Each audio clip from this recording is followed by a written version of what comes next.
Galileo Galilei, nos pronunciamos la sentencia.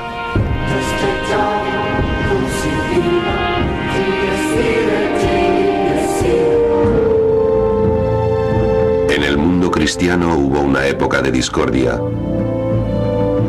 Tuvo lugar entre la Reforma protestante y la Iglesia Católica Romana, que pedía sumisión total a su dogma, apoyada por la violenta actuación de la Inquisición. El miedo a la herejía flotaba en el aire.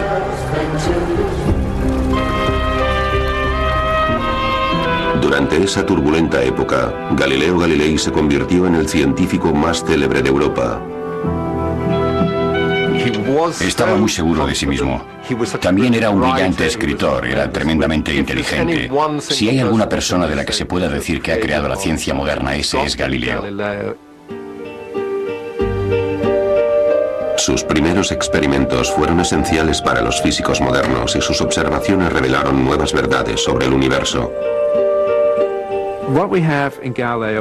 Galileo es un compendio muy diestro en mecánica y práctica, un gran filósofo, amante de la naturaleza y un hombre ambicioso. Pero la ambición llevó a Galileo a cuestionar la visión que la Iglesia tenía del mundo y revolucionó nuestro conocimiento de la astronomía.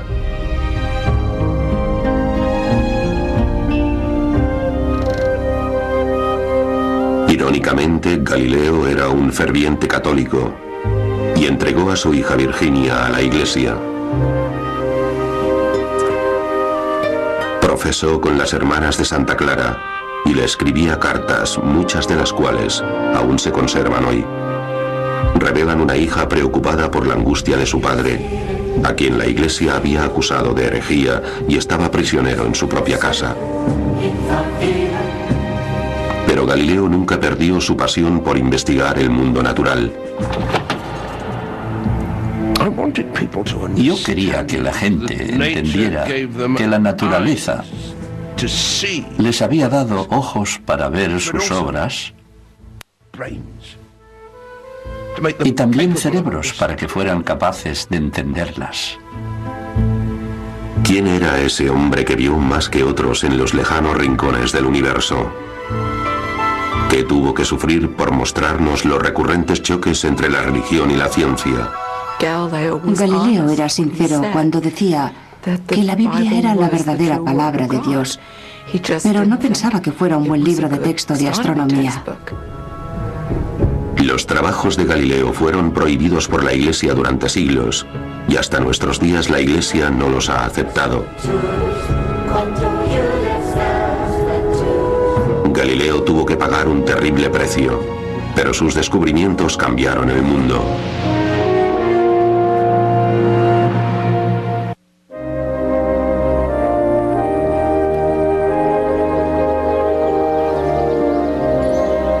Galileo nació en un mundo en el que cada mañana se reafirmaba la creencia común de que el Sol se movía alrededor de la Tierra. Esta creencia se confirmaba porque el Sol aparecía y se ocultaba cada día. Era un concepto del universo originalmente presentado por el antiguo filósofo Aristóteles. En el centro estaba la Tierra estática, el hogar del hombre. El Sol era solo uno de los cuerpos celestes que giraban eternamente alrededor de ella. Disentir de este aceptado concepto podía ser peligroso. Una estatua del padre Giordano Bruno señala en Roma el lugar donde fue quemado vivo por sus creencias poco ortodoxas. El Vaticano consideraba que la astronomía debía ser considerada obra de Dios. Las universidades de la Iglesia tenían 7 temas básicos que debías aprobar antes de acceder a la filosofía y la teología. Uno de esos temas era la astronomía. Estudiar las estrellas era una forma de evadirse del mundo, entrar en un mundo que era más trascendente, un mundo que era bello, un mundo que era eterno.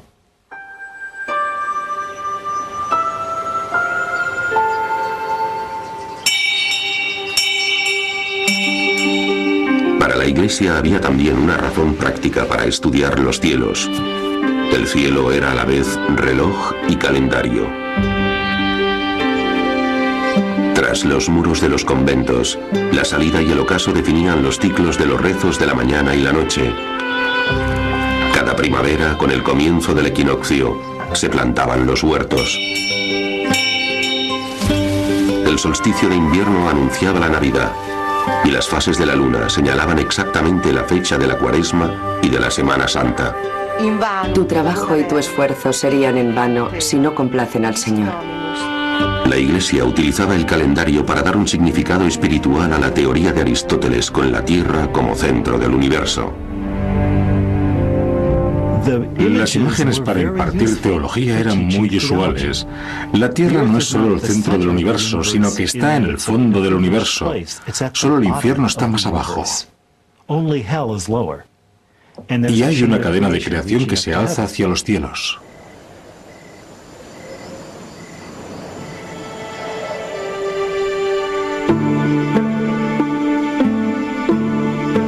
Cuando era joven, Galileo estuvo considerando la idea de ser sacerdote.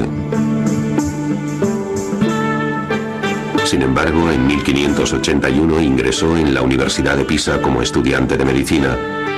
El programa educativo de Pisa había sido establecido por los jesuitas de Roma. Incluso los diagramas de los libros de texto de anatomía de Galileo tenían que ser aprobados por los jesuitas. Galileo dejó la medicina después de pocos meses y empezó a estudiar matemáticas. Entre los muchos escritos que dejó, hay un elocuente tributo al poder de las matemáticas para iluminar el mundo. Este gran libro, el universo, solo puede ser entendido si se aprende y se comprende el lenguaje y el alfabeto con el que está escrito, es decir, el lenguaje de las matemáticas. Triángulos y círculos, figuras geométricas, sin las cuales sería imposible, humanamente imposible, entender una sola palabra. Sin ellas, deambularíamos por un oscuro laberinto.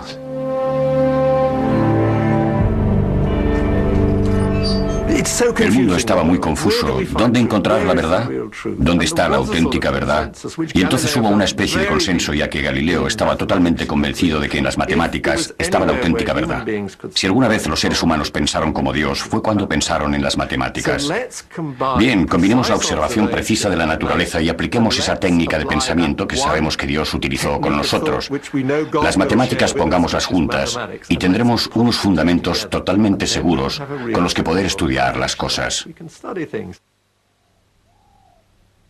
Galileo realizó sus estudios matemáticos en la Universidad de Padua, a 60 kilómetros de Venecia, lo suficientemente lejos para estar libre de la influencia de los jesuitas y de su oficialmente aprobado programa.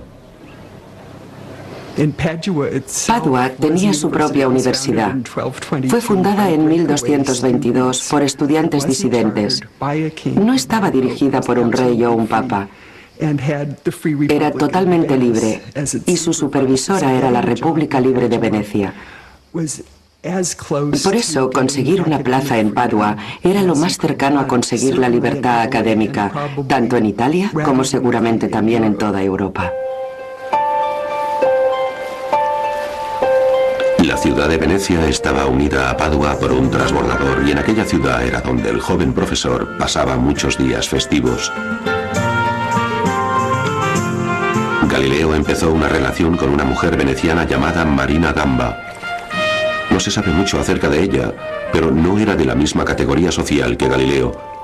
La relación complicó su vida, pero no era algo extraño incluso entre los fervientes católicos. Sí, le gustaba divertirse. Disfrutaba del vino. Disfrutaba de muchas formas de placer. Pero eso no le convertía en un mal católico, especialmente en una época en la que incluso los papas tenían hijos ilegítimos. Galileo tuvo 3 hijos ilegítimos. La mayor, Virginia, nació en 1600. El registro de nacimientos de Padua dice que fue nacida de la fornicación. Y como Galileo no se casó con su madre, nunca vivieron juntos. Creo que hubiera podido hacerlo si hubiese querido, pero su casa estaba llena de estudiantes y él trabajaba a horas intempestivas. Por eso no quiso tener en su casa a su mujer y sus hijos.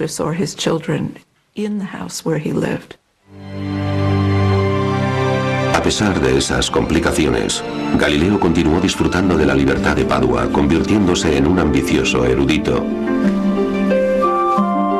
Siempre fascinado por los nuevos artilugios, Galileo se enteró de que un artesano de Holanda había encontrado un nuevo uso para las lentes comunes.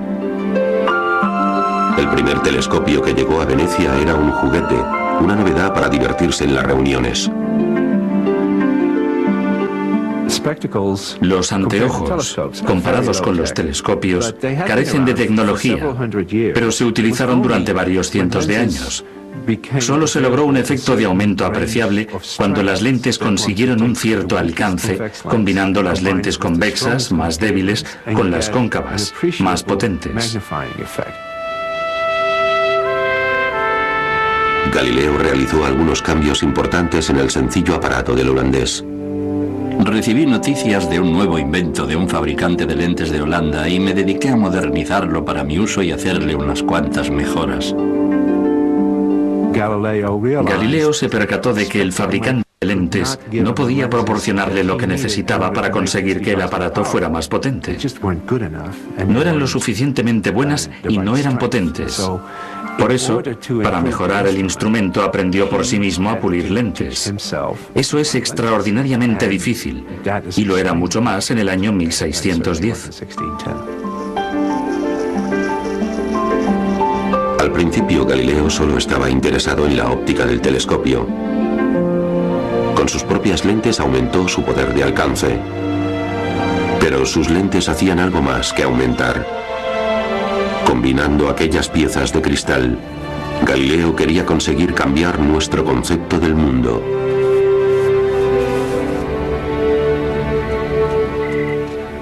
Con su telescopio, Galileo intentó además ganar algún dinero.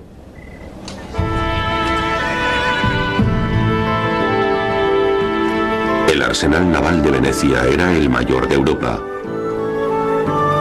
¿Qué ocurriría si el arsenal avistara los barcos enemigos antes de que entraran en el puerto? ¿No sería una gran ventaja para la armada? Galileo instaló su nuevo aparato en la azotea de la Torre de San Marcos y realizó unas persuasivas demostraciones. Muchos caballeros y senadores subieron las escaleras de la altísima torre del campanario de Venecia para observar los navíos que se encontraban muy lejos y que para divisarlos a simple vista, sin mi catalejo, hubieran tenido que esperar 2 horas o incluso más.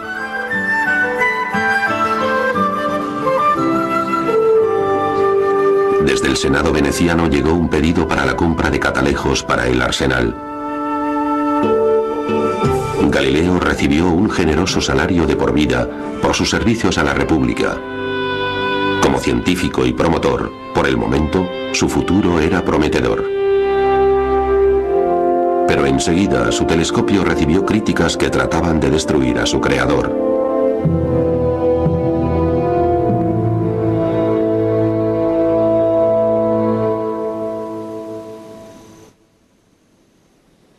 La hija de Galileo tenía solo 9 años en una cierta noche de noviembre de 1609. Esa fue la noche en que Galileo apuntó hacia la luna con su nuevo telescopio, situado tras las colinas de Padua, y empezó a dibujar lo que observaba. Fue el principio de 8 semanas de noches de insomnio, que transcurrieron en este pequeño patio, transformado en el primer observatorio astronómico del mundo. A partir de mis observaciones, he elaborado mi teoría de que la superficie de la Luna no es suave ni uniforme, como un gran número de filósofos creen que deben ser otros cuerpos celestes, sino que es rugosa, irregular, llena de cavidades y prominencias, como lo es la superficie terrestre, y tiene cadenas montañosas y profundos valles. La luna que Galileo vio era como la Tierra y representó sus formas con toda clase de detalles. Si la superficie de un cuerpo celeste se parecía a la de la Tierra, quizás los cielos y la Tierra no eran tan distintos como todo el mundo pensaba.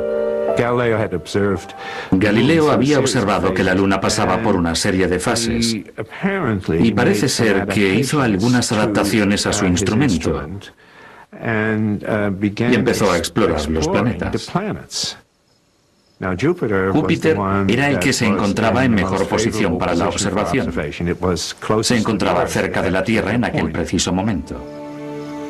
Y cuando contemplaba Júpiter, vio 4 pequeñas estrellas muy brillantes, alineadas con Júpiter e invisibles a simple vista, y se interesó en ello. No tenía ni idea de que estuviesen ahí. Supongo que seguramente pensó que eran lo que entonces llamaban estrellas fijas. En otras palabras, lo que nosotros llamamos estrellas. Pero entonces, al ver esa interesante configuración, volvió a enfocarlas la noche siguiente. Y bien, sí, allí estaban todavía las 4 estrellas, pero su posición con relación a Júpiter había cambiado. Y así, al cabo de una semana, se dio cuenta de que lo que estaba viendo eran lunas de Júpiter. Igual que la luna gira alrededor de la Tierra, esas lunas lo hacen alrededor de Júpiter. Y hay 4. 4 planetas nunca vistos desde el principio del mundo hasta nuestros días. Esas pequeñas estrellas errantes hacen su viaje alrededor del planeta Júpiter a una increíble velocidad y con diferentes recorridos, como los hijos de una misma familia. En poco más de una semana, Galileo había descubierto los primeros nuevos cuerpos astronómicos desde los tiempos antiguos. Este hallazgo chocaba contra las creencias comunes de que los cielos giraban alrededor de una Tierra única. Por ese motivo se enfrentaría con el dogma de la Iglesia, pero por el momento, Galileo se sentía eufórico. Lo publicó porque sabía que podían adelantársele. Fechamos el descubrimiento desde la primera observación de los satélites de Júpiter hasta que se dio cuenta de que eran lunas entre el 7 y el 15 de enero y salió publicado el 12 de marzo. Sidereus Nuncius, el mensajero de las estrellas, fue un entusiasta anuncio del telescopio astronómico. La primera edición se agotó en pocos días y la noticia del sorprendente telescopio de Galileo se extendió por toda Europa. Galileo se convirtió en el defensor de su nueva astronomía y de la observación científica. Pero a medida que su fama aumentaba, se volvía más arrogante. Señor, su ignorancia de la astronomía me confunde. Yo creo que si escupe usted en el suelo, verá una estrella en el brillo de su saliva.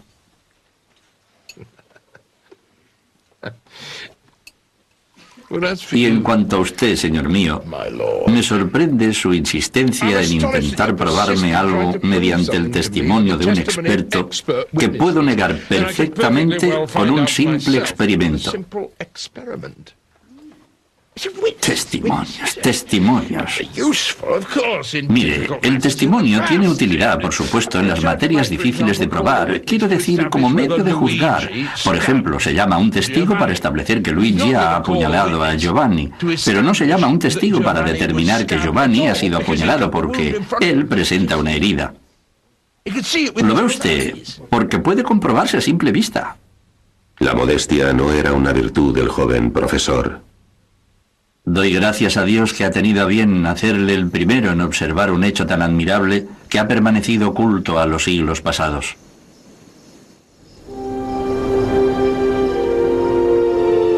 Haciendo visible lo invisible, el telescopio empezó a revolucionar la astronomía. Desde tiempos antiguos, los astrónomos habían intentado estudiar el universo mediante la observación de los cuerpos celestes, llegando a la conclusión de que estaban dentro de esferas de cristal transparente, una esfera rotativa dentro de otra esfera. El astrónomo griego Ptolomeo estudió el sistema detalladamente para explicar los movimientos del Sol, la Luna, las estrellas y los planetas, todo ello a simple vista. En el centro del intrincado sistema de Ptolomeo estaba la Tierra, sólida e inmóvil. El sistema ptolemaico se representaba con ingeniosos aparatos geométricos. Hizo posible que la gente viera dónde estaban los planetas. Y fue muy útil, digamos, para la astrología.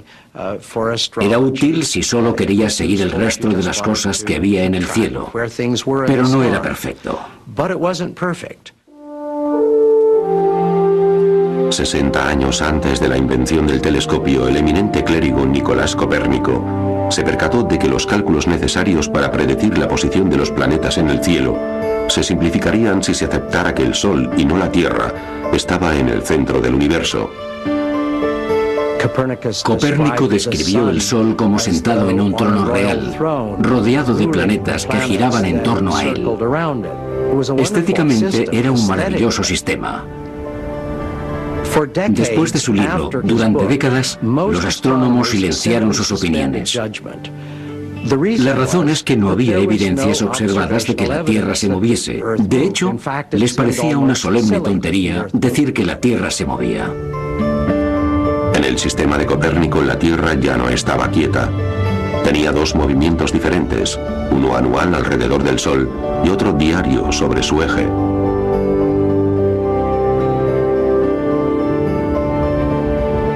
Copérnico se resistía incluso a publicar su sistema, porque imaginaba que sería objeto de muchas críticas. Lo que sugería Copérnico le convertiría en el hazmerreír de Europa, porque él decía que la Tierra giraba a una gran velocidad, a unos 1100 o 1200 kilómetros por hora sobre su propio eje, y además que giraba alrededor del Sol a 50 kilómetros por segundo. Creo que dirían, eso es totalmente ridículo, miren el suelo. Es completamente estático como se puede ver. Es evidente que la Tierra no se mueve. Nada puede ser más obvio que el hecho de que la Tierra no se mueve. Si se moviese, todo saldría despedido. Los tejados de las iglesias caerían, los pájaros no se mantendrían en vuelo, las nubes desaparecerían por el horizonte y otras afirmaciones parecidas. Galileo había leído a Copérnico y enseguida pensó que el sistema copernicano era correcto, pero incluso con su telescopio no vio evidencias que probaran que la Tierra se movía alrededor del Sol. Primero pensó en trasladarse a Toscana, la tierra donde nació.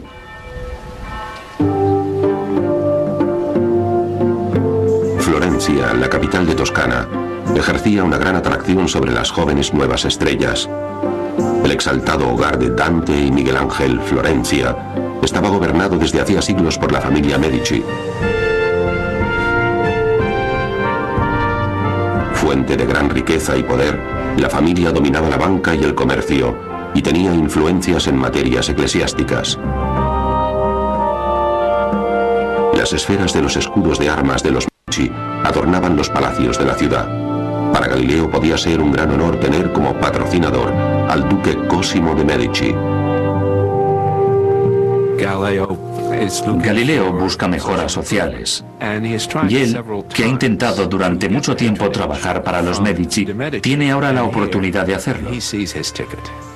El gran duque de Toscana es uno de 4 hermanos. Galileo ha descubierto 4 lunas alrededor de Júpiter. Acertadamente, decide ponerles el nombre de sus posibles patrocinadores, los Medici. Galileo envía a Florencia una copia del Mensajero de las Estrellas, su mejor telescopio, y una súplica de su puño y letra. Es decisión de vuestra Alteza decidir si paso el resto de mis días aquí en Venecia o regreso a Florencia. Si no regreso, desearía que Su Alteza me permita salir y descansar sin ocuparme en la enseñanza. Finalmente, solicito a Su Alteza que además del título de matemático, añada el de filósofo.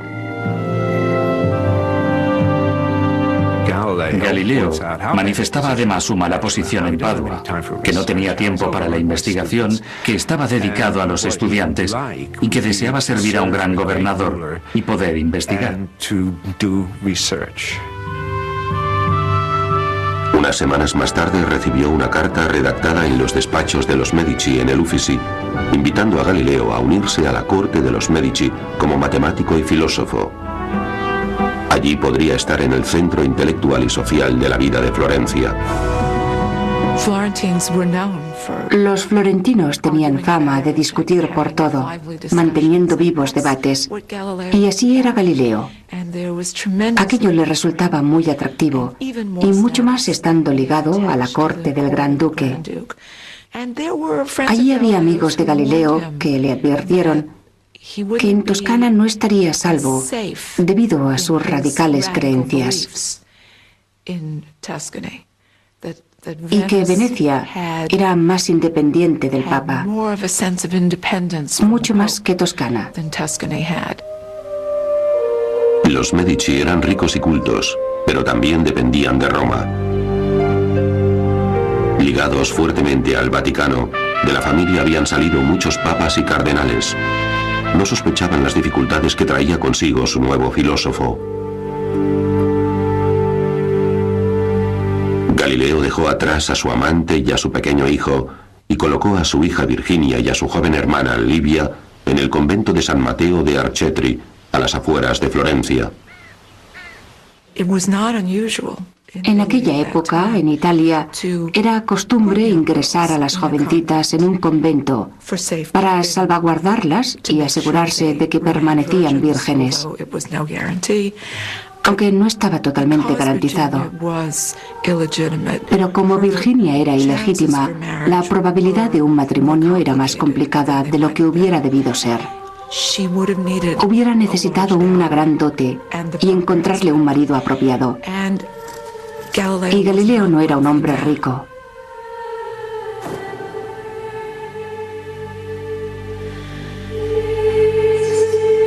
Se esperaba que las jóvenes monjas como Virginia se desligaran del mundo exterior. Incluso sus familias se mantenían a distancia.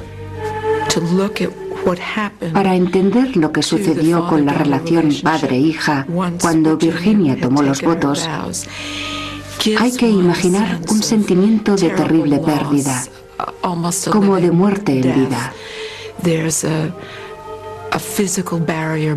Se levantaba una barrera física entre ellos con aquellos barrotes, pero se superaba por el tremendo orgullo de la típica familia italiana católica de tener en la familia un sacerdote o una monja. Habías entregado a tu hijo al servicio de Dios. ¿Podía haber algo más importante?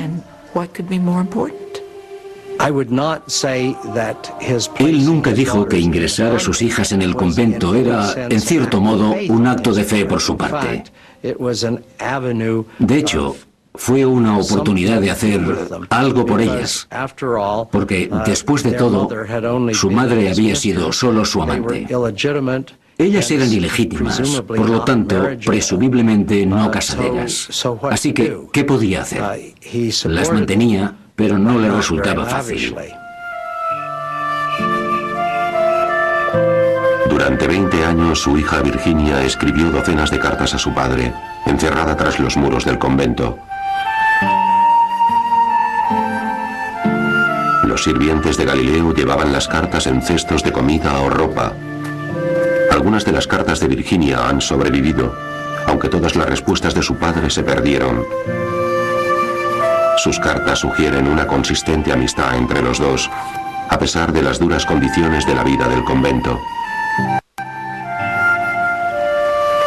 Mi ilustrísimo señor padre, mi habitación es ahora terriblemente fría y no sé cómo podré vivir en ella, señor.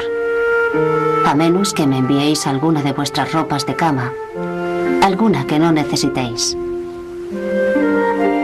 Os envío el resto de vuestros cuellos, que he cosido. Ruego a nuestro Señor que os conceda salud y bienestar. Desde San Mateo en Arcetri, vuestra amante hija.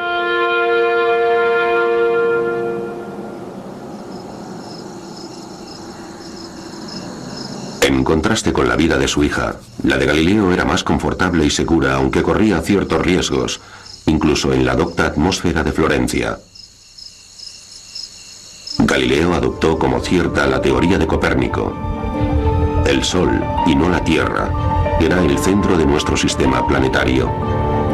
Los meses pasaban y él se esforzaba por encontrar una forma de probarlo. Para él, la demostración era indispensable para la ciencia. Para que algo fuera aceptado, debía ser demostrado. Debía ser demostrado concluyentemente para ser aceptado como cierto. Cualquier otra cosa se calificaba como conjetura u opinión. Mientras buscaba la forma de demostrarlo, llegó una carta de uno de sus seguidores, Benedetto Castelli, que sugería que el planeta Venus podía ser la clave. Mi querido Galileo, si Copérnico está en lo cierto y Venus gira alrededor del Sol y no alrededor de la Tierra, está claro que debería ser visto de igual forma que las fases de la Luna, a veces creciente y otras menguante. Os ruego que me digáis si con vuestro maravilloso telescopio habéis observado algo así.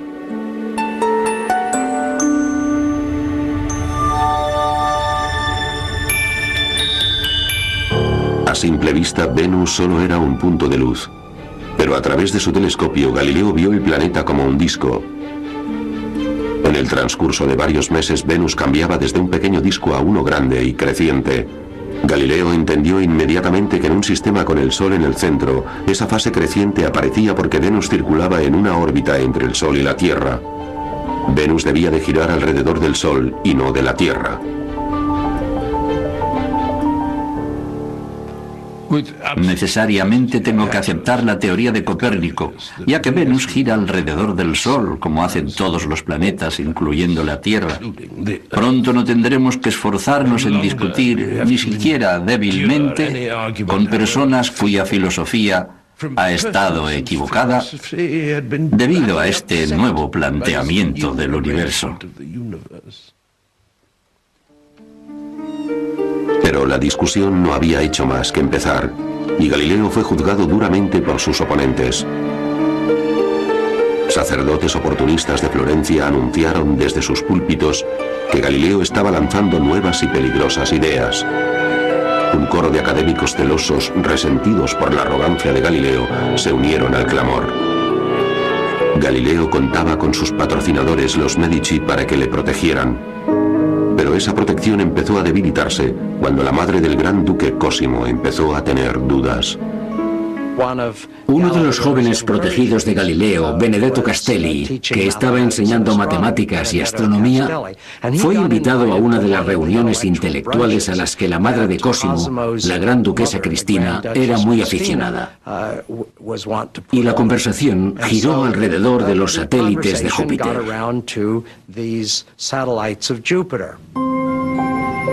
Galileo había dado a las lunas de Júpiter los nombres de la familia Medici, pero la gran duquesa cuestionaba su autenticidad. ¿Son auténticas? Oh sí, dijo Castelli. Incluso los jesuitas romanos lo han confirmado. Y entonces siguió indagando. Dijo, ¿no es lo que dice Copérnico? ¿Y qué pasa con Josué en la batalla de Gibeón cuando ordenó al sol y no a la tierra que se detuviese? En el libro de Josué, el Señor detiene el movimiento del sol concediendo a los israelitas un poco más de luz diurna para derrotar a sus enemigos. Eso y media docena de otros pasajes bíblicos parecían sugerir que era el sol el que se movía, no la tierra. A la gran duquesa Cristina le preocupaba que su nuevo filósofo de la corte estuviera contradiciendo la Biblia. Galileo respondió a la señora Cristina con una carta que iba más allá de la astronomía. Sí, estoy de acuerdo con mi señora Cristina en que las Sagradas Escrituras nunca mienten. Las palabras que contiene son totalmente ciertas e inviolables, pero debo añadir que aunque las Sagradas Escrituras nunca hierran, sus intérpretes y exponentes son susceptibles de errar en muchas cosas, porque se basan siempre en el significado literal de las palabras. Galileo era sincero cuando decía que si la Biblia parecía decir algo diferente a lo que decía la ciencia, era porque la Biblia se interpretaba mal. Yo creo que los textos sagrados existen para enseñar a los hombres la verdad necesaria para su salvación. Pero no es necesario que el propio Dios, que nos ha dado el habla y los sentidos, el intelecto, nos diera también estas cosas, particularmente en el caso de la ciencia, de la que no se hace la menor mención en la Sagrada Biblia. Yo creo que si las Sagradas Escrituras hubieran querido enseñar astronomía a los hombres, ¿por qué no lo han hecho? La sincera carta de Galileo a la señora Cristina intentaba resolver las discrepancias entre la ciencia y la Biblia, pero acabó siendo interpretada como un ataque a la propia Biblia. Aquella carta empezó a circular y el prelado de la localidad se asombró al leerla. Se enviaron copias a Roma y dijeron a la gente de la Inquisición: deberían investigar a Galileo, tendrían que hacer algo. Ese hombre es un hereje. Seguramente Galileo sabía lo que podía ocurrirle a los herejes cuando los cardenales de la Inquisición se organizaban para purificar a la sociedad combatiendo la herejía. Su trabajo consistía mayormente en la prohibición de libros, pero la Inquisición también tenía poder para torturar y ejecutar. Las mazmorras de Roma habían visto el fin de muchos herejes, incluyendo al infortunado Giordano Bruno, sacerdote caído en desgracia que estudiaba ciencia secretamente.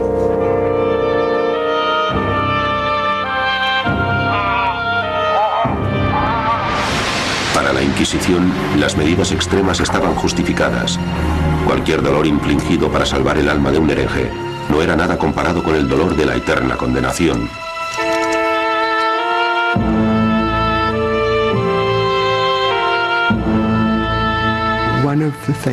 Una de las cosas que querían mostrar los papistas a la Europa unida, sobre todo a los católicos, es que no se toleraba a los disidentes, que los disidentes serían perseguidos y castigados.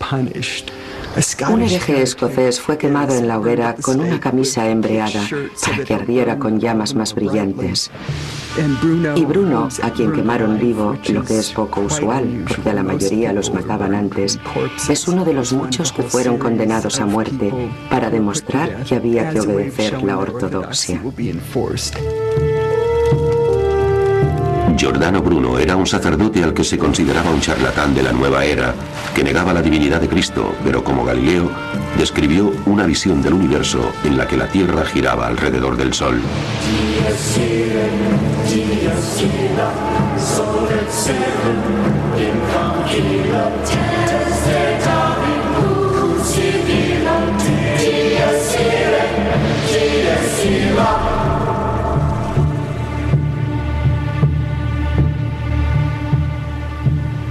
Ha habido muchas opiniones diferentes en el paralelismo entre Bruno y Galileo. E indudablemente tuvo que haber alguna influencia porque él sabía lo que le había ocurrido a Bruno, pero yo dudo de que pensara que corría peligro por eso.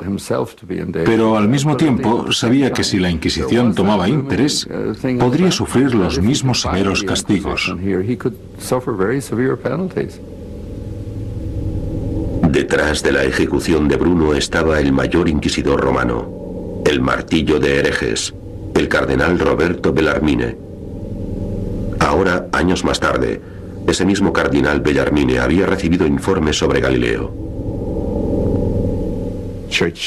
Los teólogos de la Iglesia estaban alerta ante las posibles implicaciones que podía tener lo que estaba haciendo Galileo. Y lentamente, en Roma, en el seno de la Inquisición, se fue urdiendo una trama contra Galileo. Y como todo aquel jaleo que había levantado la clerecía de Florencia había llegado poco a poco a Roma, Galileo fue a la ciudad santa a intentar clarificar su situación.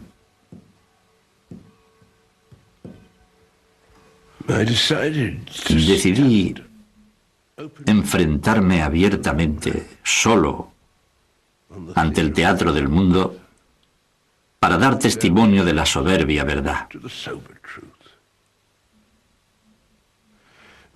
Yo creía que los buenos filósofos, como las águilas, volaban solos no en bandadas, como los estorninos.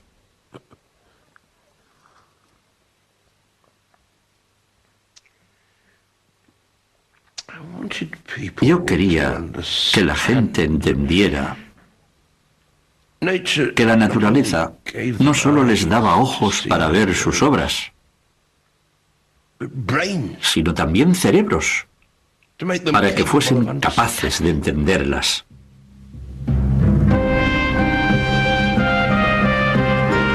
Galileo viajó a Roma el invierno de 1616.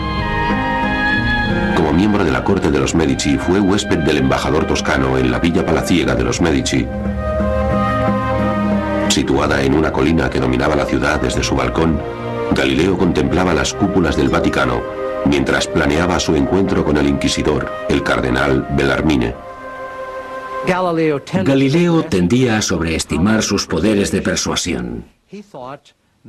Creía que si iba a Roma y hablaba con alguien de la jerarquía eclesiástica, podría persuadirles de que mantuviesen abierta la cuestión de si la tierra se movía o si la tierra estaba fija.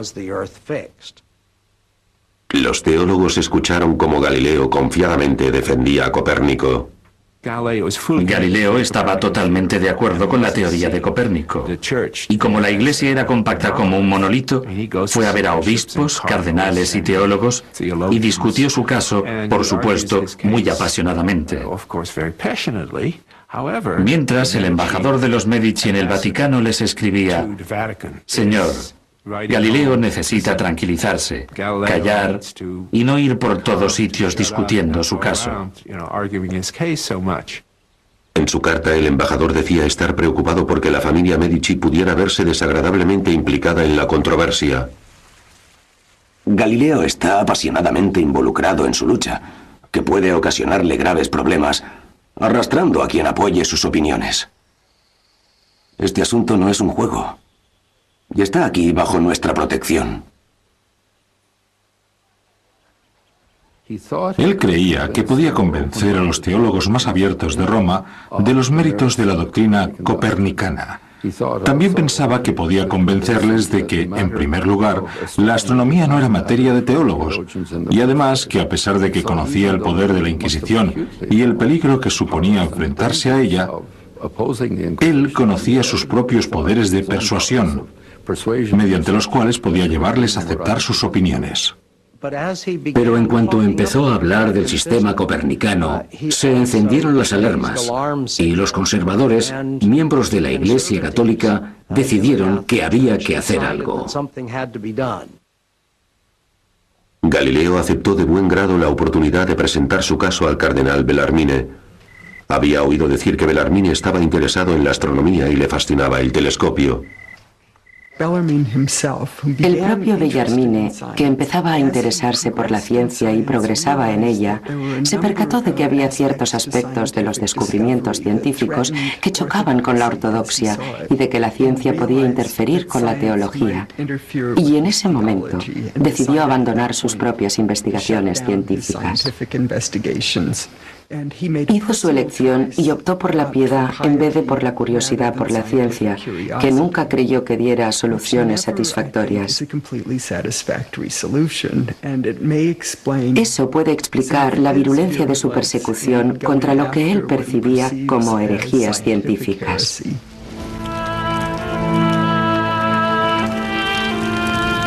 El piadoso cardenal Bellarmine aprobaba la quema de hombres vivos, pero vivía en el silencio y retirado del mundo. Incluso las familias gobernantes de Italia consideraban al cardenal demasiado espiritual.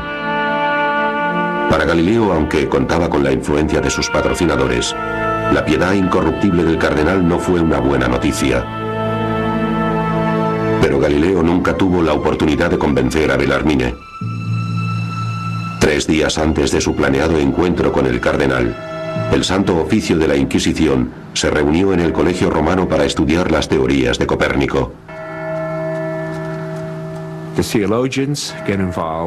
Los teólogos analizaron la cuestión y dieron su opinión profesional sobre la materia. Y esa opinión profesional fue que la proposición de que el Sol es el centro del mundo y que la Tierra gira a su alrededor era a la vista de las Sagradas Escrituras una proposición herética. La votación fue de 11 contra 0. La hipótesis de que la Tierra se movía era loca y absurda. La creencia de que el Sol era el centro del universo era materia de herejía. El cardenal Bellarmine utilizaría su encuentro con Galileo para informarle del edicto. Galileo fue informado formalmente de que no sostuviese y defendiese la teoría copernicana.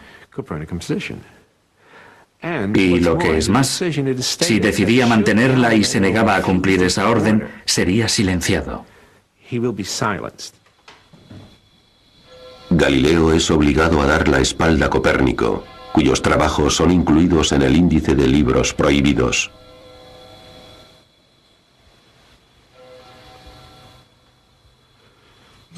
Cuando los teólogos estaban totalmente decididos a prohibir el libro de Copérnico, yo mantuve que estaba en lo cierto. Entonces aquellos doctos caballeros prohibieron su obra, declarando sus opiniones falsas y contrarias a las Escrituras.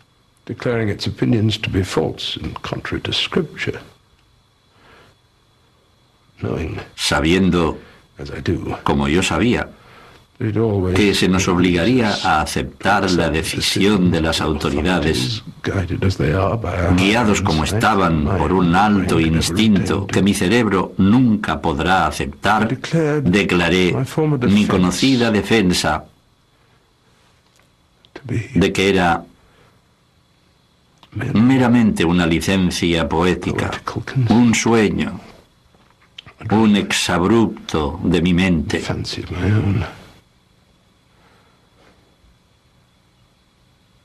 Una quimera.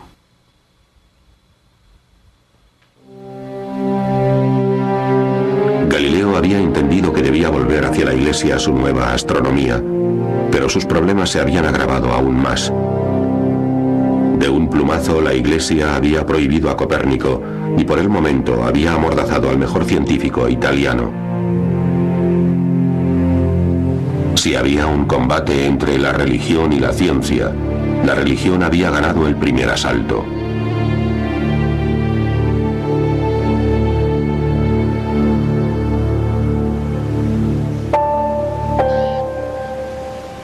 Pocos meses después de su encontronazo con la Iglesia, la hija mayor de Galileo abrazó uno de los más antiguos rituales.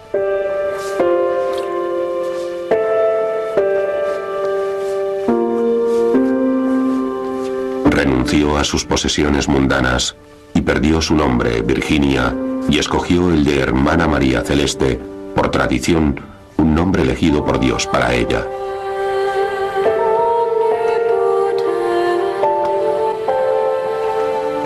Vuoi consacrarti solennemente come sposa al nostro Signore Gesù Cristo? Sì, lo voglio. Yo creo que ella escogió su nombre por su padre, María Celeste, porque estaba muy interesado en las estrellas. Por supuesto, debía ser un nombre apropiado para una monja, que debía ser elegido en un contexto absolutamente religioso y consentido. Pero a la vez tenía una doble intención, ya que ella era muy inteligente, y yo creo que ella lo planeó así. Questa tua serva, sorella nostra. Io, Suor Maria Celeste, a lode e gloria di Dio, mi affido con tutto il cuore a questa famiglia religiosa. In nomine Padre et Filii et Spiriti Sancti. Amen.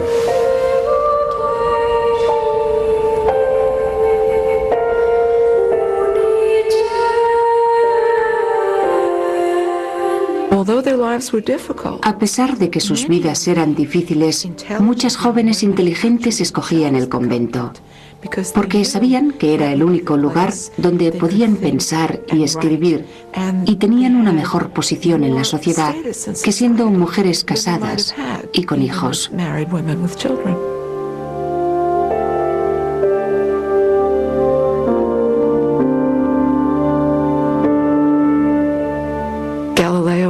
Galileo era un buen católico y por eso no tenía interés en luchar contra la Iglesia. Lo que él quería desde que empezó a apoyar públicamente a Copérnico era intentar que la Iglesia entendiera la teoría, pero la teoría no interesaba en absoluto a la Iglesia. Si la Iglesia tomaba una postura defensiva sobre algo que parecía tener bastantes oportunidades de ser cierto, podía verse en una situación embarazosa. Galileo expresó su frustración escribiendo cartas a sus amigos y patrocinadores. Prohibir a Copérnico, cuyas doctrinas se ven diariamente reforzadas por nuevas observaciones, es a mi juicio una negación flagrante de la verdad, ocultándola y suprimiéndola cuando se revela claramente por sus estudios. Incluso aunque sus teorías se apoyan en misterios demasiado sublimes y conceptos tan profundos que cientos y cientos de las mentes más sesudas no han conseguido comprenderlas. El cardenal Bellarmine le había cerrado las puertas a Copérnico, pero su filosofía había dejado un pequeño resquicio que aumentó la curiosidad de Galileo. El cardenal Bellarmine había expuesto que la Iglesia podía cambiar de opinión, pero solo si se presentaba una prueba fehaciente de que la Tierra giraba alrededor del Sol. La Iglesia no aceptó la afirmación de Galileo que decía que las fases de Venus probaban que el Sol es el centro del universo. Entonces se dedicó a buscar una prueba física de que la Tierra se movía. Desde su época de niño en Venecia, donde el nivel de las aguas subía o bajaba varios metros en un día, Galileo había desarrollado un gran interés por las mareas. Haciendo que las aguas fueran hacia adelante y hacia atrás en un contenedor en movimiento, Galileo razonó que la Tierra, como una gigantesca vasija que giraba sobre su eje, podía causar la subida y la bajada 2 veces al día. Creía que los movimientos de una masa de agua como el Mediterráneo podían ser la prueba de que la Tierra se movía. Comprender que el agua contenida en la cuenca mediterránea se comportara como lo hacía sobrepasaba mi imaginación y quizás la de cualquiera que no ahondara más profundamente en esas reflexiones. Como dijo Aristóteles, después de observar las mareas durante mucho tiempo desde los acantilados, sumergiéndose en el mar, en un ataque de desesperación, destruyéndose a sí mismo deliberadamente por tal misterio. En aquellos momentos estaba muy confiado. De hecho, en 1616 ya había redactado un tratado sobre las mareas que había entregado a algunos cardenales, en los que decía que eran la prueba física real de que la Tierra se mueve. Él pensaba entusiasmada y apasionadamente que allí estaba la prueba para demostrar los movimientos de la Tierra, los movimientos de las mareas. Ahora sabemos que eso es incorrecto, pero él pensaba que era así. Aquella vez, la intuición le había fallado a Galileo. Aunque la conexión entre las mareas y las fases de la Luna han sido observadas durante siglos, Galileo rechazó la idea. Para él, la idea de que la Luna podía influenciar en sucesos terrestres era cosa de la astrología o del ocultismo. La búsqueda de la prueba de la rotación de la Tierra se prolongó durante 200 años.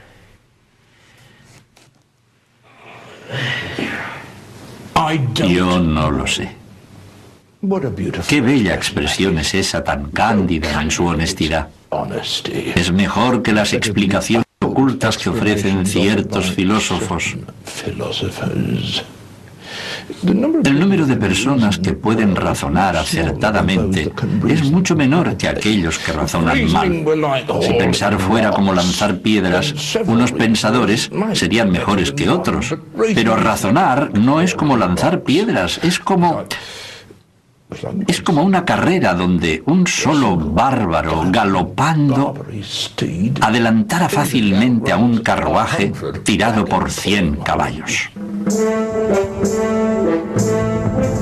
Si, como un jinete, la Tierra recorre veloz el espacio, ¿por qué no sentimos el movimiento? Galileo insistía en la paradoja de que la Tierra gira sobre su eje, causando el día y la noche tan deprisa que la gente no nota el movimiento. Lo realmente excitante de Galileo sucede también exactamente con Einstein, y es la forma en la que él entendía lo que parecía ser absolutamente imposible. Él decía, tenemos esta increíblemente arraigada creencia de que la Tierra no se mueve. Todo lo que nos dicen nuestros sentidos es que la Tierra no se mueve, y sin embargo Copérnico tiene esos fuertes argumentos astronómicos que dicen que la Tierra se mueve. Entonces Galileo dice, bien, eso realmente nos dice que hay algo oculto y muy profundo en las obras de la naturaleza.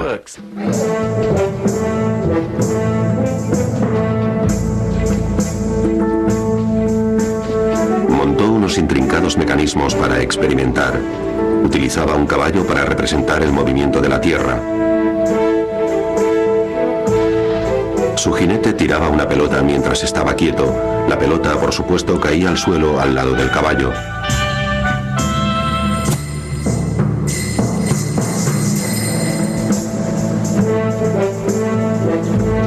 Pero, ¿qué sucedía si el mismo jinete tiraba la pelota con el caballo a galope tendido? En el experimento de Galileo, el movimiento hacia adelante del caballo se transmitía a la mano del jinete. Cuando la pelota caía, continuaba moviéndose hacia adelante y se detenía al lado del caballo, igual que cuando el caballo estaba parado.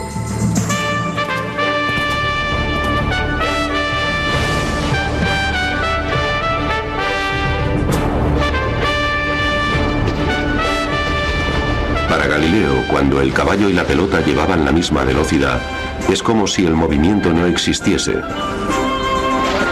Si la Tierra se movía, nosotros nos movíamos con ella y no éramos conscientes de su movimiento.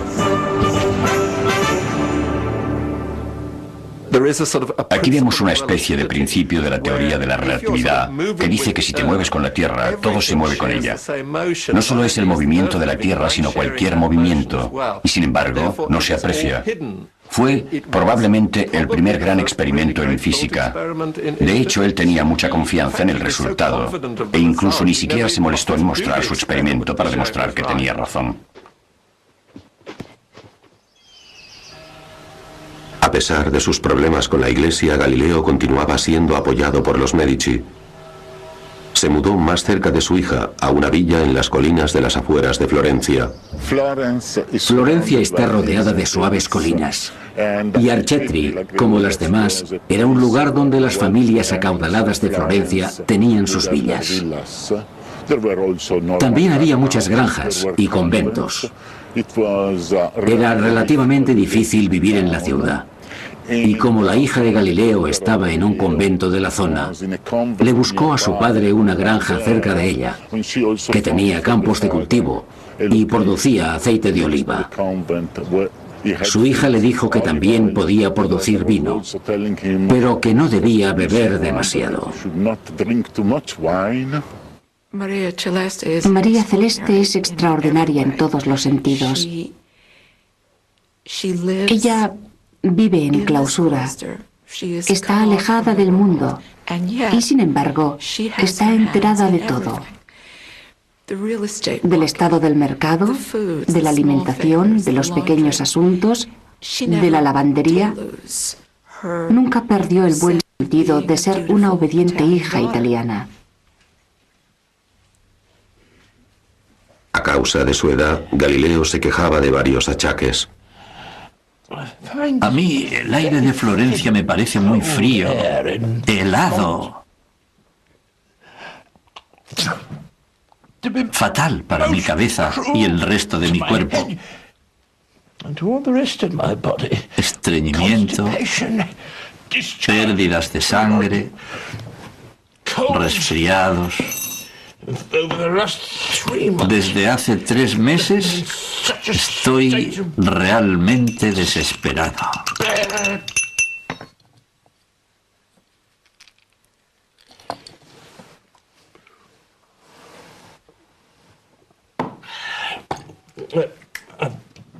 Prácticamente confinado en mi habitación, ni eso siquiera, en la cama, sin poder dormir ni descansar.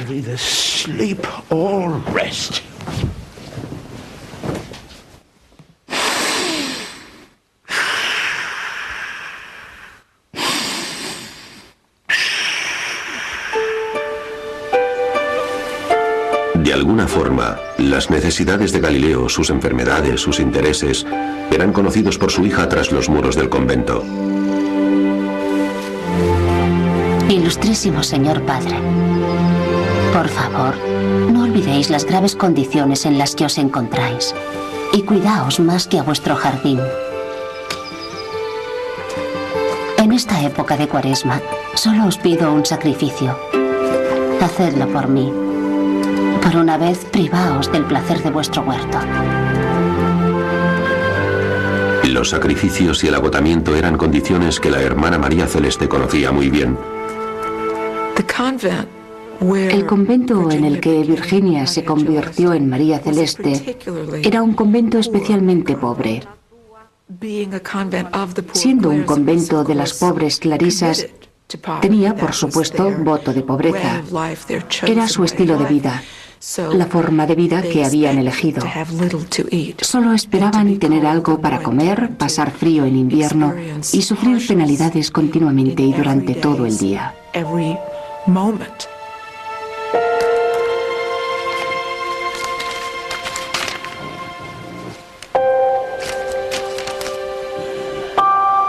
Señor, os aseguro que nunca caigo en el aburrimiento, porque creo que el hambre me causa tal vacío en el estómago que hace que ni siquiera duerma profundamente. Os pido que me perdonéis por mi mala y desorganizada letra, debido a que no me quedan fuerzas para sujetar debidamente el lápiz hasta el final de la carta.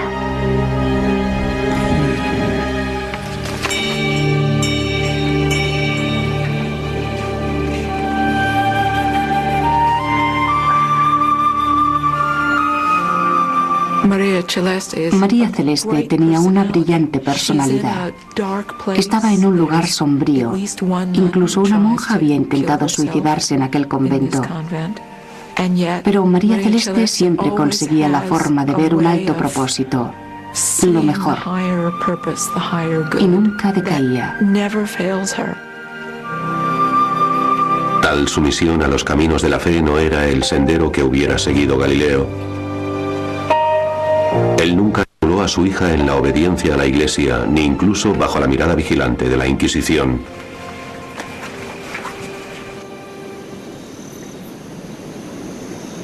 La Iglesia enseñaba que todos los cuerpos celestes eran inamovibles y prístinos, pero el telescopio de Galileo continuaba revelando un cosmos bastante diferente a la verdad oficial. Incluso en la brillante superficie del Sol, Galileo observó zonas oscuras que llamó manchas solares. Por supuesto, no sabía que aquellas manchas eran tormentas magnéticas, pero sus descripciones eran notablemente acertadas. Las manchas solares se generan y desaparecen durante largos y cortos periodos. Algunas se condensan y otras se expanden día a día. Cambian de forma y algunas son irregulares. Deben de ser enormes, aún produciéndose en el Sol o muy cerca de él. Galileo mantuvo una discusión con un matemático jesuita alemán llamado Christoph Scheiner acerca de la naturaleza de las manchas solares. El alemán decía que las manchas eran pequeños satélites que giraban alrededor del Sol, mientras que Galileo aseguraba que aquellas manchas estaban en la superficie del Sol o muy cerca de él y que eran quizás una especie de nubes. Si el jesuita tenía razón y las manchas eran satélites independientes, entonces la superficie del Sol se mantenía impoluta, como decía la doctrina. Las manchas solares tienen una apariencia muy regular, y si pueden verse, entonces el argumento de que son satélites del Sol se convierte en algo absurdo. Y entonces Galileo planeó cuidadosamente la publicación de sus anotaciones sobre las manchas solares, todas ellas orientadas convenientemente. Pueden verse de un día para otro. Nacen en el Sol y mueren allí. De repente, en medio del Sol, aparece en un solo día una pequeña mancha y al día siguiente ha crecido y sigue creciendo más y más. Y lentamente va disminuyendo. Se veía claramente que eran manchas en el Sol, que eran de forma irregular, por lo que era imposible que fueran satélites. Era un ensayo visual en el que se representaba el movimiento ininterrumpido de las manchas solares. Galileo dibujó los movimientos de las manchas, registrando los cambios diarios sobre la superficie del Sol. Los continuos movimientos de las manchas sugerían que quizás el Sol giraba sobre su eje.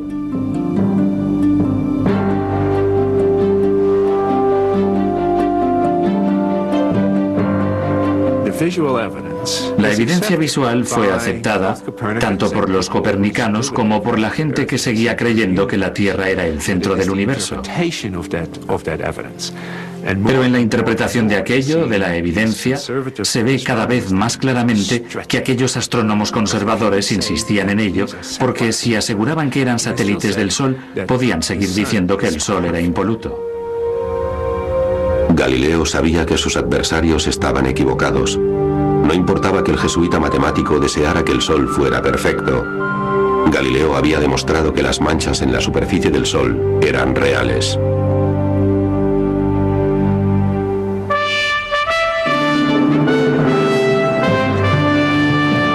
Años después de que la Inquisición prohibiera a Copérnico, Galileo supo que un nuevo papa había ascendido al trono de San Pedro.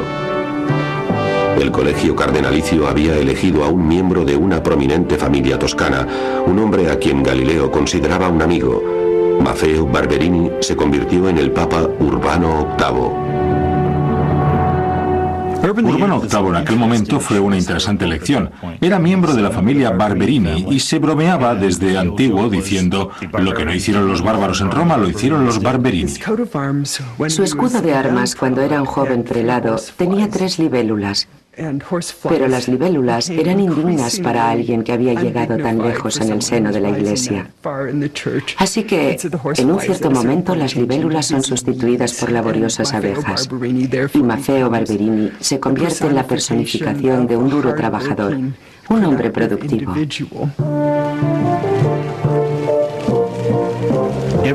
Todo lo que ves son signos del bello renacimiento de Roma, que se había comenzado, continuado e inspirado por lo que Urbano VIII había hecho. Al final de la Vía Véneto hay una fuente con 3 abejas Barberini, que te recuerdan que el Papa te dio la fuente y también te recuerdan que no puedes holgazanear alrededor de la fuente. Debes hacer como las abejas, producir miel. El nuevo papa era un gran admirador de Galileo. Había escrito poemas a Galileo. Y de repente parece que la situación iba a cambiar respecto a la de 1616. Cuando la noticia del nombramiento del nuevo papa llegó al convento, María Celeste esperaba que terminara el silenciamiento hacia su padre por parte de la Iglesia. Galileo le hizo llegar secretamente una carta de su viejo amigo, el papa. Padre, la felicidad que he sentido por la carta que os ha escrito el Sumo Pontífice ha sido indescriptible. Expresa claramente el afecto que ese gran hombre siente por vos. La he leído y releído, saboreándola en privado. Y ahora os la devuelvo, tal como habéis insistido, sin mostrársela a nadie.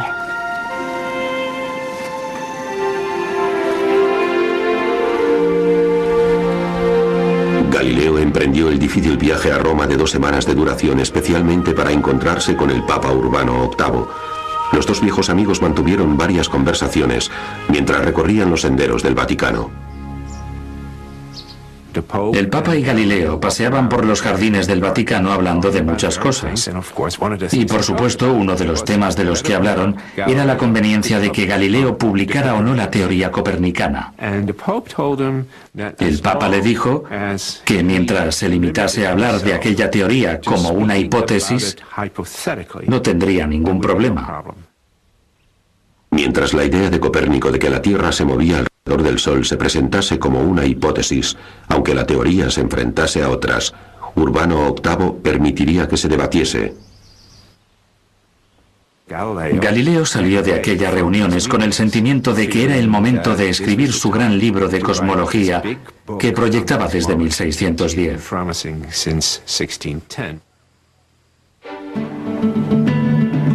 Ahora, con 60 años, se lanzó a escribir su nuevo libro.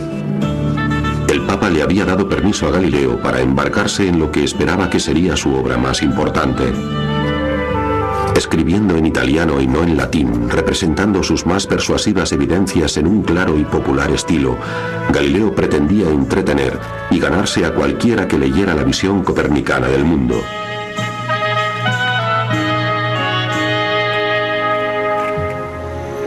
Las cartas de María Celeste sugieren que su padre le permitió leer su manuscrito aún no completado. Parece que él tenía un sincero interés por saber lo que opinaba de su trabajo. Por supuesto, ella siempre se rebajaba. Siempre le decía, me gustaría leer lo que estáis escribiendo. Si creéis que puedo entenderlo, y por supuesto, os prometo no hablar con nadie de ello. Tenían una intimidad a nivel de trabajo, y posiblemente lo más interesante que se desprende de sus cartas es una fuerte indicación de que cuando estaba trabajando en el diálogo, sus idas y venidas empezaron a incluir algo llamado cortes, que obviamente son trozos de un manuscrito. Y parece que ella es quien realmente preparaba el manuscrito.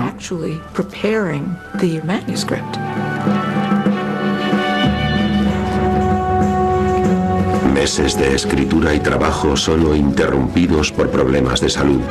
Finalmente, después de 5 años, se ve llegar el final.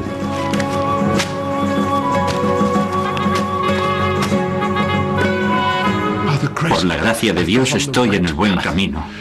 El libro será bastante largo y lleno de novedades que presento en forma de diálogos para que no resulte afectado ni aburrido.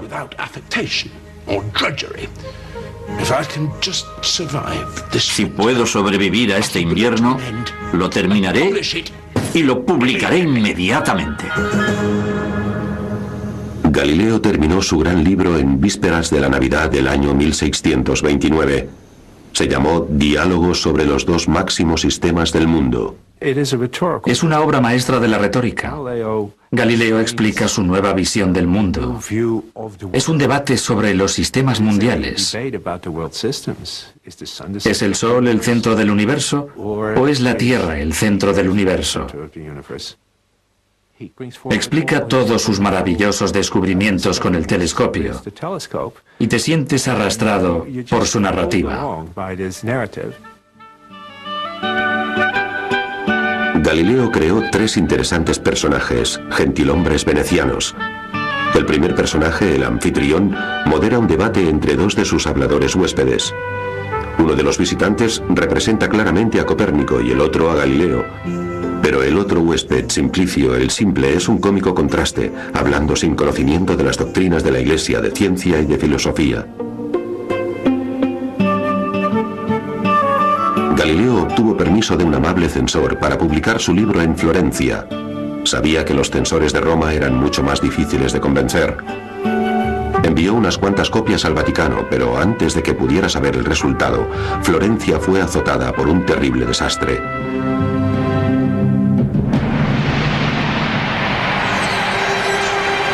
En 1630, la peste bubónica asoló toda Toscana.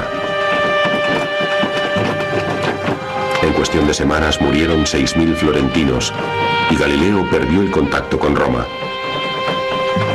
Cada noche, cuando las puertas de la ciudad se cerraban, las carretas recogían los cadáveres. Los médicos deambulaban por las calles con mascarillas rellenas de paja para protegerse del contagio. Una epidemia de peste bubónica asolaba Italia, pero era peor en Toscana. Y gracias al desarrollo científico se tenía idea de que era una enfermedad contagiosa. El gran duque de Toscana, cuyo sistema de gobierno estaba centralizado, intentó establecer la cuarentena, que ahora nos parece inhumana, porque encerraban a la gente en sus casas. Cerrad esta casa y que no salga nadie. Los gobernantes de Toscana no podían decidir si decretar una cuarentena o si confiar en el poder de la plegaria. Para no equivocarse, eligieron ambas.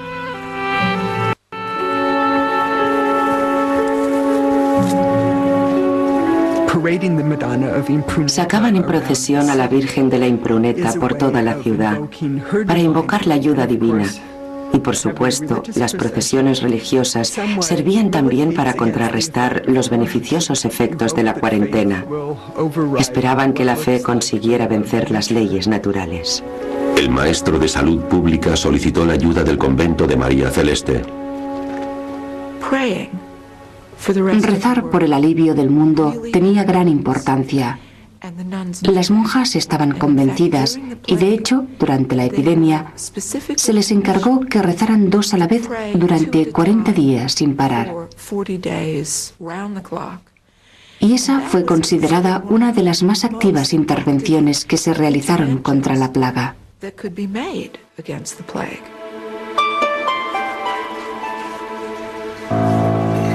María Celeste estaba muy preocupada por su anciano padre. Como era la boticaria del convento, preparó una medicina para él, esperando que le protegiese de la infección. Poned vuestra fe en este remedio, Señor. Está mezclado con miel. Tomad cada mañana una dosis del tamaño de una nuez, seguido de un sorbo de vino griego. El maestro de salud pública asegura que es una maravillosa defensa. Por favor, tomadlo como precaución para protegeros del contagio.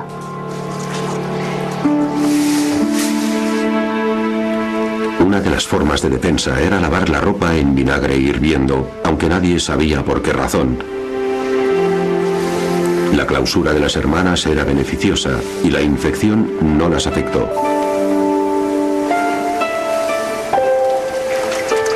La primavera siguiente, la epidemia había remitido lo suficiente como para permitir unas limitadas comunicaciones con el resto de Italia.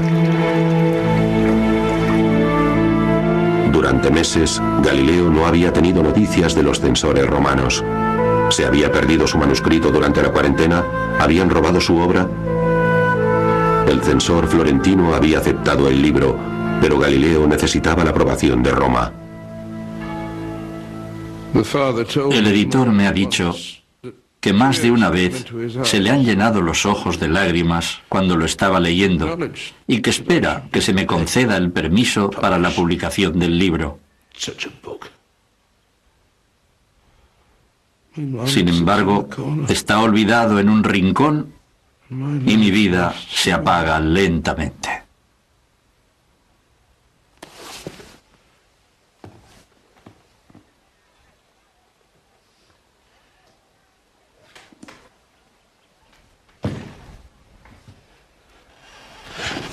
Todo lo que quiero saber mientras viva es...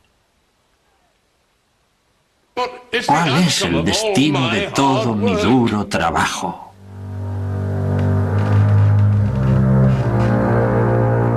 Mientras Galileo esperaba, las copias de su diálogo fueron pasando por las manos de los poderosos eclesiásticos romanos, pero curiosamente, el gran admirador de Galileo, el Papa, no las había leído. Sin embargo, Urbano VIII oyó rumores de que Galileo había puesto sus palabras en boca de un chiflado. Rumores de que Galileo no había escrito un discurso científico, sino una sátira literaria.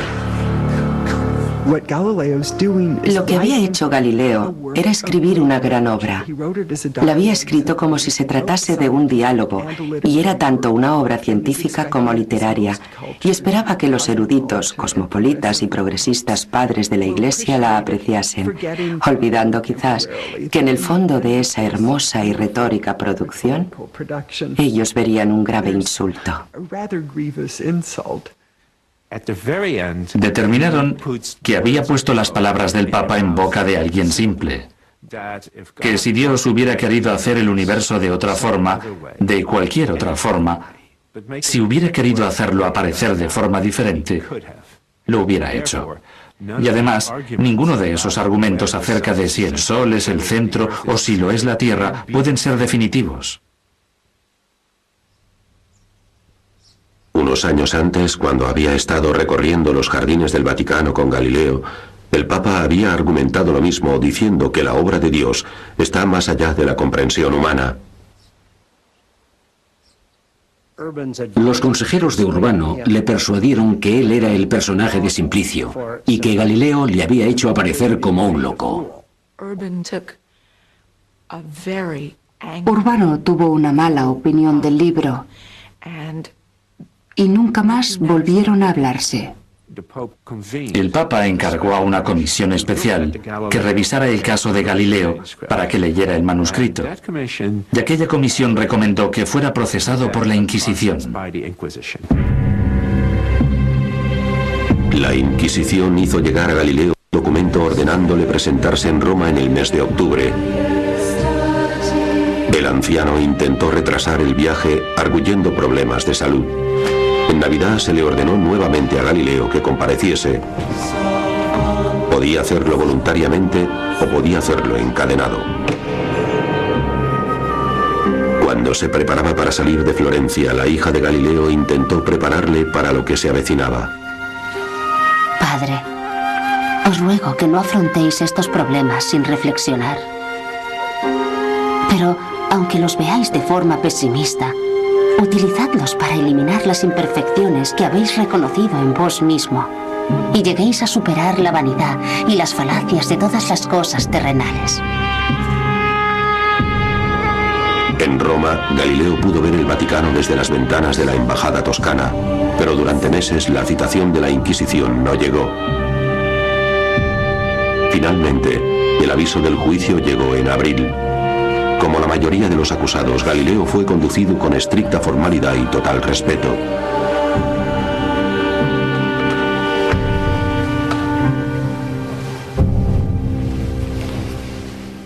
Galileo, hijo del finado Vincenzo Galilei, florentino, de 70 años de edad, ¿juráis decir la verdad?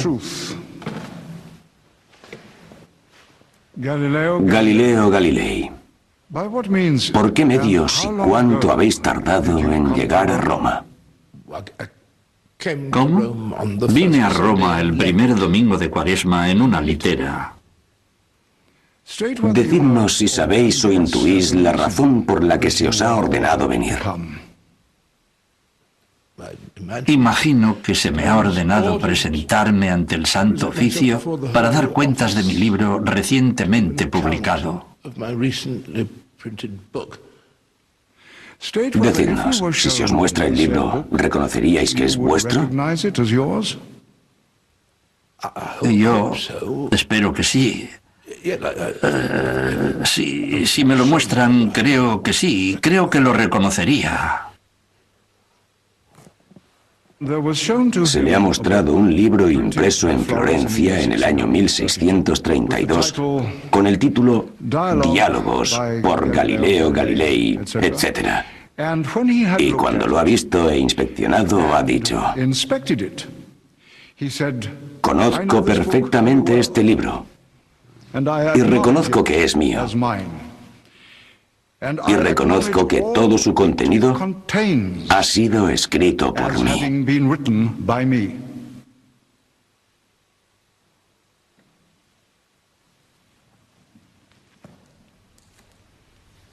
La Inquisición limitó el juicio a 2 simples preguntas de hecho. ¿Olvidó prevenirle el difunto cardenal Bellarmine contra las opiniones de Copérnico cuando se entrevistaron 16 años antes? ¿Y había violado Galileo las órdenes del cardenal escribiendo su diálogo? Dejemos que Galileo declare lo que el eminente cardenal Bellarmine le dijo sobre la decisión de la Santa Congregación del Índice, cierto día del año 1616.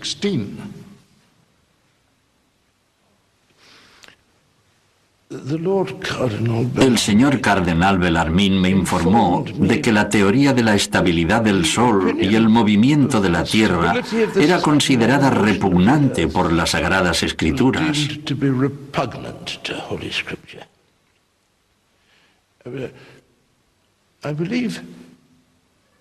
Yo creo que el cardenal me notificó que era posible sostener la teoría hipotéticamente, como hizo Copérnico. ¿Puede explicarnos Galileo si sabe qué hay en su libro para que se le haya ordenado comparecer ante nos? Bien, cuando estaba escribiendo el diálogo, no lo hice creyendo que la doctrina de Copérnico era cierta. Sin embargo, yo buscaba las razones astronómicas que pudiesen aclarar el debate e intentaba demostrar algunos de los argumentos. Pero no digo ni que son falsos o concluyentes, y ni estoy a favor ni en contra. Yo no los apoyo. Desde la determinación del cardenal Bellarmine, dejé de apoyar esa teoría condenada.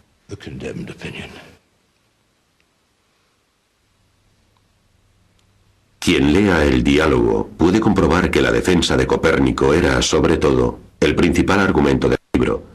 El personaje de Simplicio, imitando las palabras de Urbano VIII, era realmente más satírico que científico. Galileo se forzó a una posición de falsa humildad, aunque la humildad nunca fue una de sus virtudes.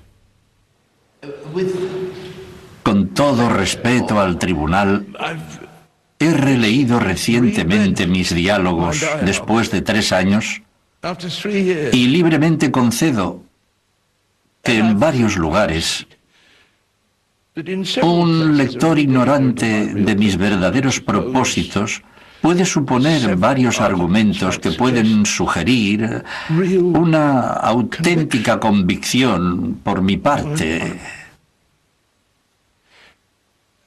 Mi error, lo confieso, fue por ambición, por la natural inclinación de muchos hombres a analizar las cosas que no hacen otros, a mostrarse a ellos mismos más diestros que otros hombres y exponer argumentos a favor de proposiciones, incluso siendo falsas propuestas.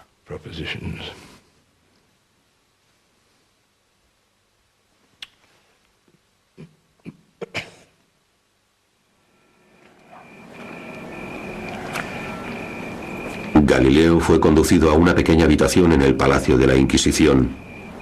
Parecía estar claro que su diálogo sería prohibido. La pregunta era ahora cuál sería el castigo que se le pondría a Galileo. Rápidamente se llegó a la cuestión técnica. En 1616, Galileo había estado de acuerdo en no enseñar ni defender la teoría copernicana. La acusación era que había violado el acuerdo. Y Galileo dijo, no, yo no he violado el acuerdo, como podréis ver cuando leáis el final del libro. Yo me pongo a favor de la posición de la Iglesia y solo expongo esos otros argumentos como tema de discusión. Bien, cualquiera que lea el libro lo comprobará.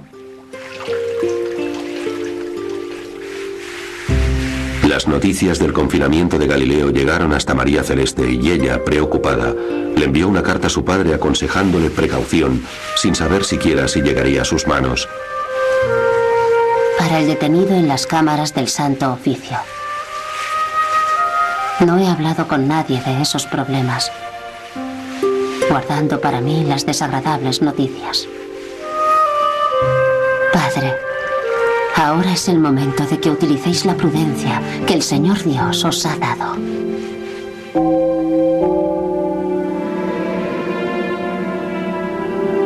El camino que siguió Galileo hasta la sala donde oiría su sentencia cruzaba el claustro de Santa María sopra Minerva.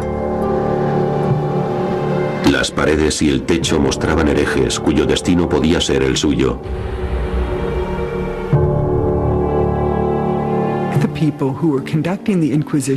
La gente que dirigía la Inquisición esperaba que cualquiera que acudiera al tribunal viese aquellas escenas de gente que habían muerto en la auténtica fe. Que se dieran cuenta de que podían utilizar su coraje de mártires para enfrentarse a su propia causa, enfrentándose a su herejía y aceptar su castigo con la conciencia limpia, porque eso suponía volver a la ortodoxia.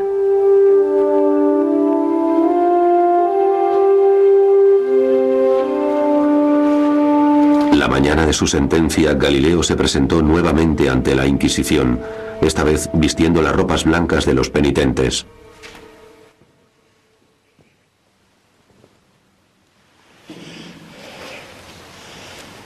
Dictamos sentencia. Nos os declaramos, Galileo Galilei, por razón de las materias expuestas en este juicio que habéis presentado vos mismo ante el tribunal de este santo oficio, como altamente sospechoso de herejía, mayormente por haber apoyado y creído una doctrina que es falsa y contraria a las Escrituras, que el sol es el centro del mundo y que no se mueve. That the earth is not the center of the world and does move. We condemn you to Este santo oficio os condena a prisión. holy office at our pleasure.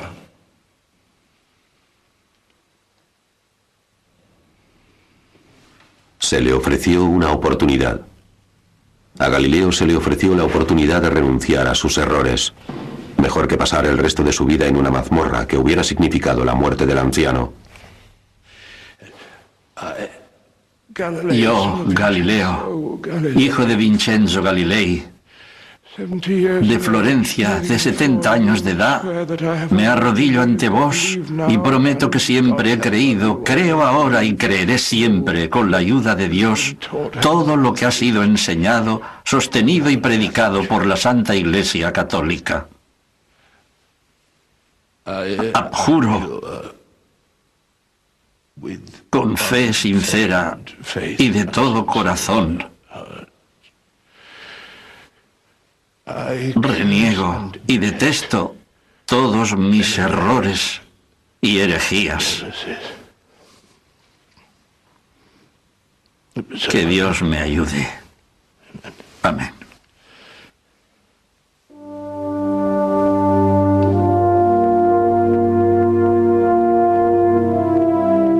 El juicio de Galileo había terminado. Esperando en la embajada toscana, estuvo varios meses sin saber si se le permitiría volver a su casa.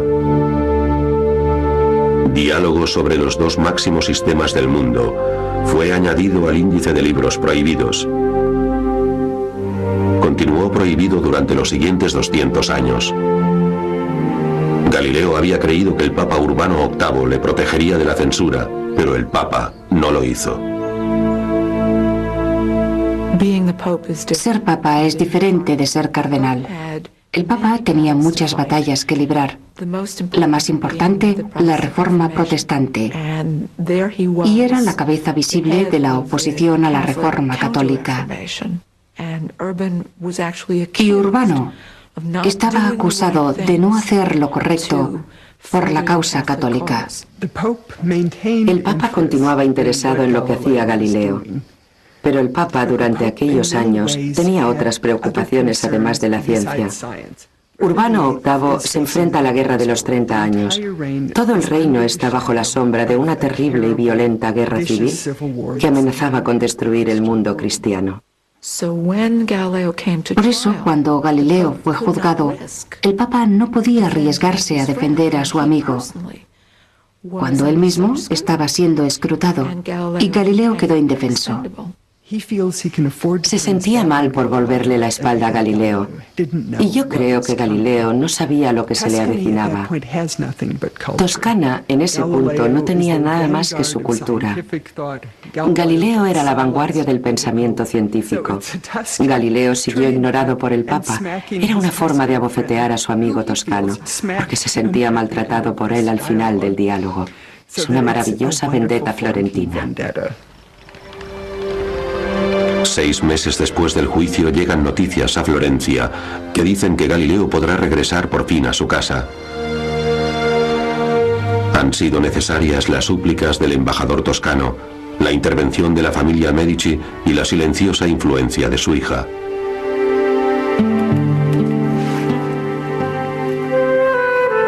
Estamos esperando vuestra llegada con gran impaciencia y nos alegramos de ver que el tiempo es bueno para el viaje. Señor, mi alegría es tan grande como inesperada.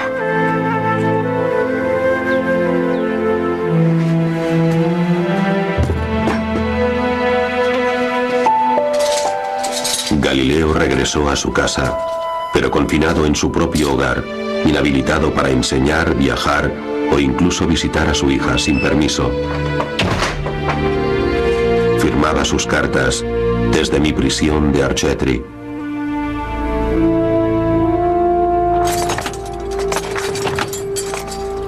Estaba bajo arresto domiciliario. No podía moverse sin autorización y no podía hacer nada, porque lo que deseaba hacer no estaba dictado por la Iglesia. No hace muchos años, yo era recibido a menudo por cardenales y príncipes de la ciudad que querían ver por un momento algunas de las cosas que yo había observado. Algunas veces se recitaban frases en latín en mi honor. El duque matemático, el descubridor de nuevos planetas, el testigo ocular de maravillas desconocidas por los antiguos filósofos. Pero ahora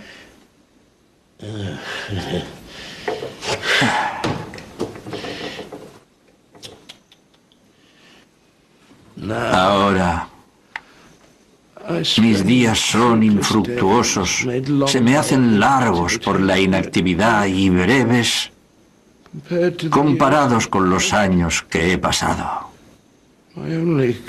Mi única alegría son los recuerdos de las antiguas amistades, de las que todavía conservo algunas.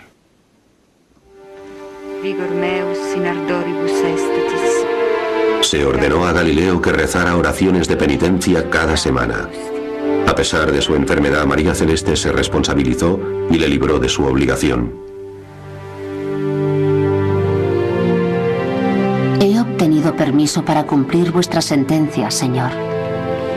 Me he responsabilizado de vuestra obligación de rezar cada semana los 7 salmos y ya he empezado a cumplir ese requerimiento.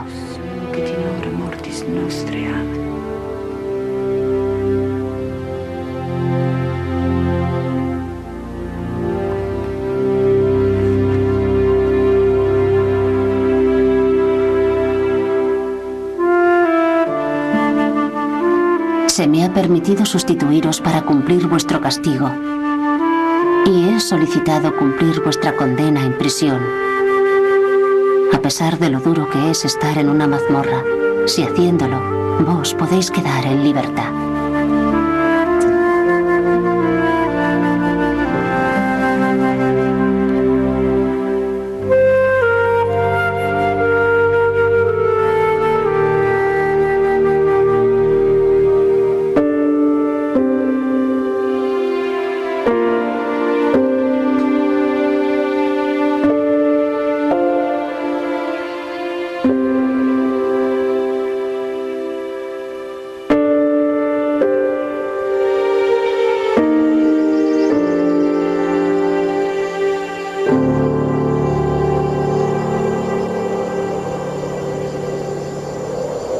A pesar del consuelo de sus cartas, las condiciones físicas de María Celeste se deterioraron durante la larga ausencia de su padre. Yo creo que durante el proceso de Galileo y su detención después del juicio, él estaba muy destrozado y muy necesitado para darse cuenta del estado en el que se encontraba su hija.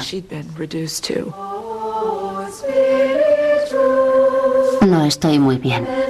Pero estoy tan acostumbrada a mi pobre salud que casi no pienso en ello. Y al Señor le place probarme con algún dolor u otro. Le doy gracias y le ruego que os guarde, Señor, que os conserve lo mejor posible.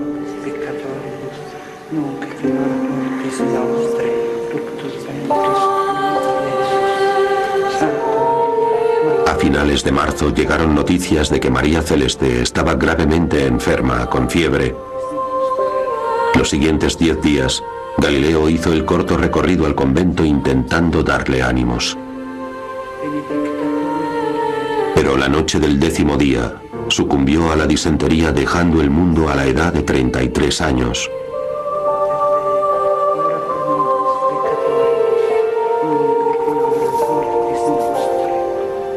Cuando María Celeste murió, fue como si una luz se apagase en la vida de Galileo.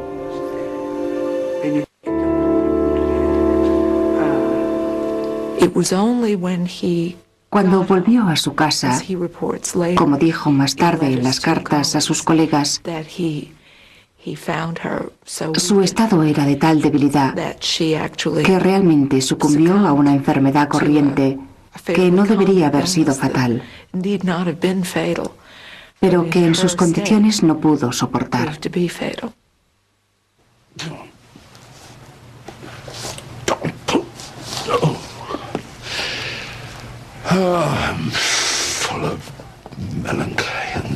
Siento una gran melancolía y tristeza. Me odio a mí mismo y oigo continuamente a mi amada hija que me llama.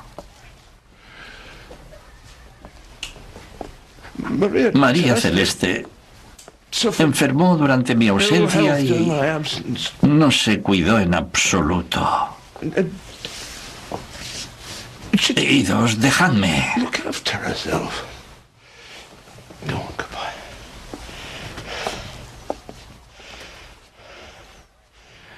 Era una mujer con una mente exquisita, una singular bondad y con unos tiernos sentimientos hacia mí.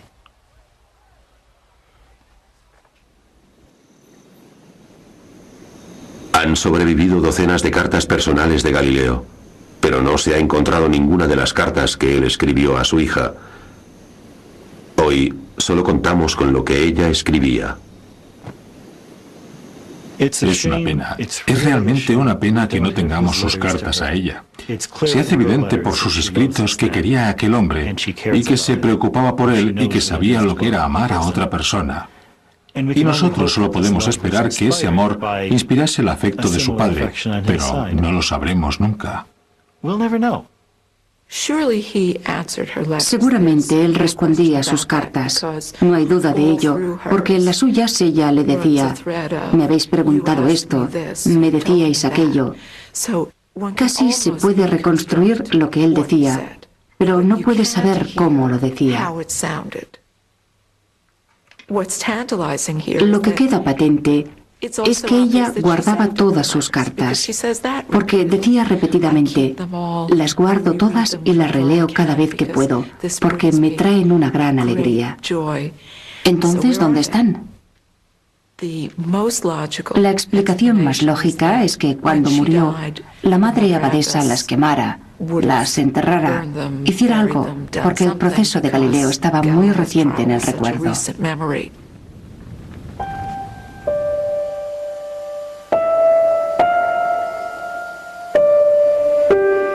Luchando contra su creciente ceguera y a menudo postrado en la cama, Galileo empezó a reexaminar sus primeras obras. Me doy cuenta de que mi avanzada edad frena la claridad y la velocidad de mi pensamiento. Ahora tengo que luchar arduamente para entender cosas que, cuando era joven, descubrí y probé. Forzado a abandonar la astronomía, Galileo volvió a la época anterior a sus telescopios, a su brillante pero nunca publicada búsqueda de la física del movimiento. Te sorprende que hiciese esos grandes descubrimientos sobre el estudio del movimiento en aquel lejano año de 1604 y que escribiera sus anotaciones en latín, pero como otras muchas cosas importantísimas que había descubierto Galileo, nunca había llegado a publicarlas. Por eso, en cierto modo, era una bendición que cumpliera arresto domiciliario. Eso le permitió por fin escribir los resultados de sus estudios. Galileo había pasado la mitad de su vida intentando probar que la Tierra se mueve. Ahora estudiaba los términos con algo mucho más básico, las matemáticas del propio movimiento. Pero el movimiento es difícil de medir. Todo sucede un poco demasiado deprisa para ver lo que está sucediendo. Galileo se propuso la maravillosa idea de ralentizar el movimiento. Por eso, en vez de observar la caída natural de un objeto, hacía rodar bolas por pendientes muy suaves y conseguía una velocidad muy lenta. Galileo razonaba que cuando las bolas rodaban por las pendientes, se aceleraban lo mismo que en caída libre, pero más lentamente. Cuando era joven, Galileo había diseñado un cuidadoso plano inclinado, una de las piezas más importantes de los aparatos en la historia de la ciencia. Galileo no dejó planos de su superficie inclinada, pero basándose en las notas de sus experimentos, el profesor Roberto Caffarelli está utilizando lo que él cree que era el diseño original de Galileo para descubrir cómo fue capaz de medir la aceleración. Galileo estudió el plano inclinado, ralentizando el movimiento de caída de los cuerpos hasta que le fue posible observar el fenómeno. Consiguió medir exactamente a qué velocidad podía rodar una bola, midiéndola con el movimiento de un péndulo.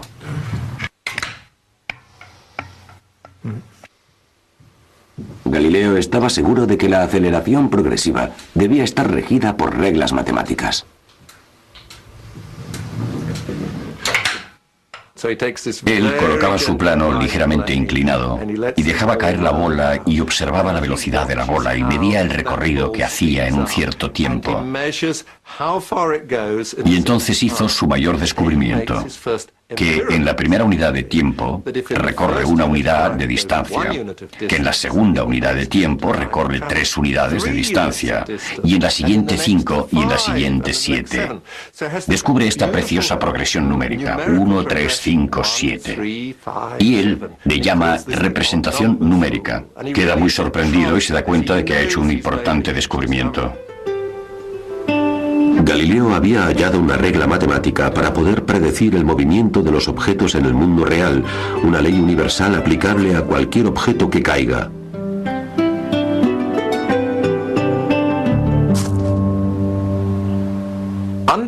Bajo esa maravillosa y empírica ley que había hallado, encontró otra importante ley utilizando la lógica matemática y la deducción.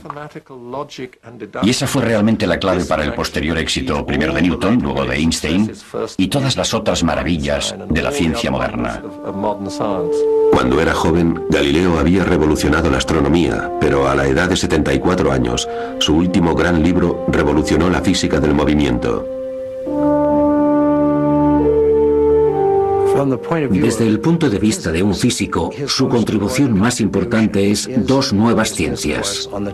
Sin duda, ese libro fue el que le dio los auténticos fundamentos a Isaac Newton. Durante toda una generación, apoyándose en la obra de Galileo, Newton elaboró y desarrolló una serie de leyes tan completas que pueden describir desde el movimiento de los planetas y sus órbitas hasta cómo caen las manzanas de los árboles. Es muy difícil determinar qué parte de la obra de Galileo es la más importante. Porque, por un lado, estableció algunas de las leyes básicas de la física. Y por el otro lado, con su telescopio descubrió y probó que realmente la Tierra es solo uno de los cuerpos celestes del universo. Que esas cosas que vemos durante la noche no son pequeñas llamas en el cielo o en la atmósfera, sino que son cuerpos similares a la Tierra.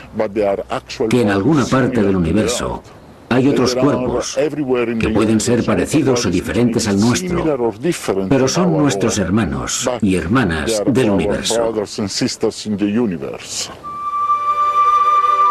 Cuando Galileo era joven, La mayoría de la gente asumían que vivía en el inmóvil centro del mundo.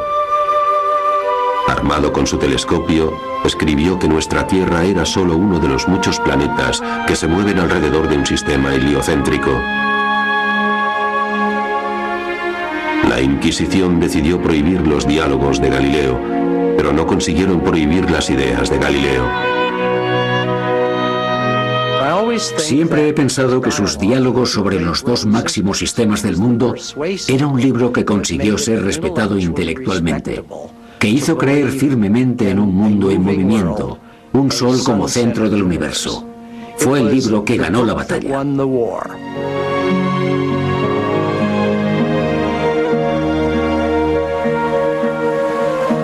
Hace mucho que la Iglesia Católica aceptó la ciencia de Galileo, pero no fue hasta 1992 cuando una comisión papal reconsideró su actuación en el asunto de Galileo. Juan Pablo II dijo que se habían cometido errores en la causa contra Galileo y utilizó el lenguaje de Galileo para hablar sobre la relación entre la fe y la razón, entre la religión y la ciencia.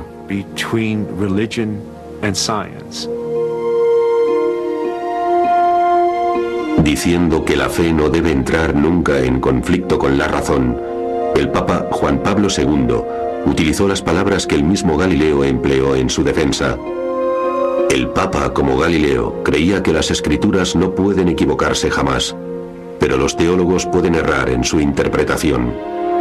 El Papa expresó que la Iglesia lamentaba que el asunto de Galileo hubiese contribuido a un trágico y mutuo malentendimiento entre la religión y la ciencia.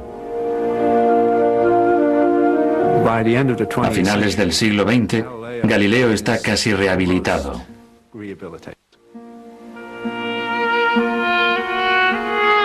Anticipándose a su propio renacimiento, el viejo hereje escribió una nota privada a sus adversarios en su copia del Diálogo.